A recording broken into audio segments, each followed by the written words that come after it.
FNA, a man was shot and killed Saturday as a large group of supporters of President Donald Trump traveled in a caravan through downtown Portland, Oregon, which has seen nightly demonstrations for 3 consecutive months. The pro-Trump rally drew hundreds of trucks full of supporters into the city. At times, Trump supporters and counter-protesters clashed on the streets, with people shooting paintball guns from the beds of pickup trucks and protesters throwing objects back at them. The New York Times reported, a video that purports to be of the shooting, taken from the far side of the street, showed a small group of people in the road outside what appears to be a parking garage.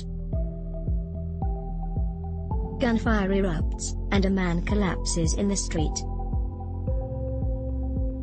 The man who was shot and killed was wearing a hat with the insignia of Patriot Prayer, a far-right group based in Portland that has clashed with protesters in the past. The Portland Police Bureau announced that officers heard reports of gunfire shortly before 9 p.m. and found a victim with a gunshot wound to the chest. It was determined that the victim had died. They did not release any information about a possible gunman. At the scene, police officers blocked off the road and medics attended to a person who appeared to have a chest wound. The shooting capped a volatile week in the United States that began when the police in Kenosha, Wisconsin, repeatedly shot a black man, Jacob Blake, prompting new protests against racism and police brutality that included the cancellation of professional sports games. During the unrest after the shooting of Blake, Carl Rittenhouse, a 17-year-old Illinois resident, was charged in connection with the fatal shootings of 2 demonstrators.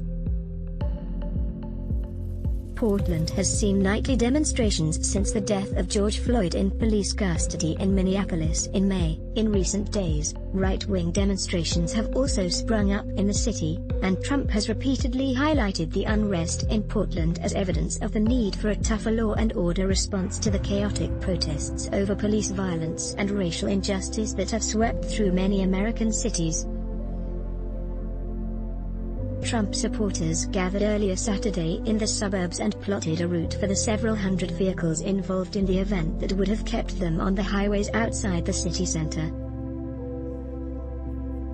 But some of the ralliers headed directly downtown, where counter-protesters confronted some of the vehicles. Some of the conflicts led to fistfights. In one encounter, a vehicle ran over a bike. While protests in Portland have persisted, their numbers have changed over time. The nightly events began with mass demonstrations after Floyd's death, then shrank to smaller numbers of people who repeatedly clashed with the police. In July, when the federal government sent camouflaged agents into the city, the protest numbers grew dramatically once again. In more recent days, the protest crowd has typically numbered just a few hundred people. On Friday, after a peaceful demonstration in front of Mayor Ted Wheeler's residence, a crowd went out to a police association building, where some of the protesters set fire to the front of the building before the police dispersed the crowd. The police have made dozens of arrests in recent days as they have chased protesters through the streets, at times knocking them to the ground. Trump has repeatedly focused on the unrest in Portland, including during the Republican National Convention last week, challenging the city's leaders to end the chaos. The American president announced in a tweet on Friday that the federal government would go into the city if the mayor were unable to maintain control.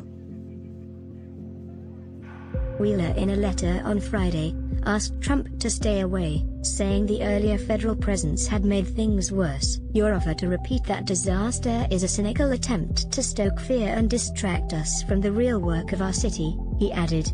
Let's block ads. Show your love for him. Click the link in description. Thanks for watching.